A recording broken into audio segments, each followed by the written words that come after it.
When you draft documentation అది అప్రాప్రియేట్గా with all details ఇంత legal పర్వ్యూలోని parameters of లాలోని ఉండాలి.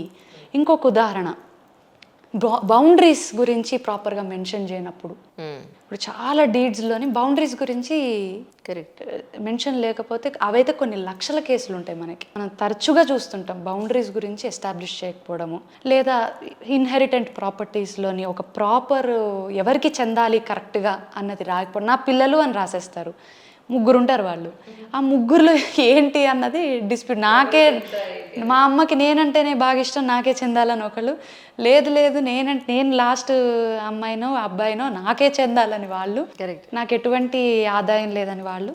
So ఇలాంటి కన్ఫ్యూజన్ కానివ్వండి, ఇష్యూస్ కానివ్వండి అరైజ్ అవుతుంటాయి. సో నా అడ్వైజ్ ఏంటంటే, ఎప్పుడన్నా ఒక డీడ్ని కానీ మీరు చేస్తున్నప్పుడు ఈ ఆస్తి తగాదాలు కానివ్వండి, లేదా ఈ భూ సంబంధితమైనటువంటి విషయాల్లోని ఎప్పుడు కూడా డాక్యుమెంటేషన్ అన్నది అప్రోప్రియేట్గా, యాప్ట్గా, with in the parameters of law ఉన్నప్పుడు తరతరాలు కానివ్వండి, లేదా దశాబ్దాలు కానివ్వండి, ఇటువంటి ప్రాసెస్ని అంతా కూడా అవాయిడ్ చేసేటటువంటి అవకాశం వస్తుంది. ఆ లీగల్ అవేర్నెస్ అన్నది చాలా ఇంపార్టెంట్.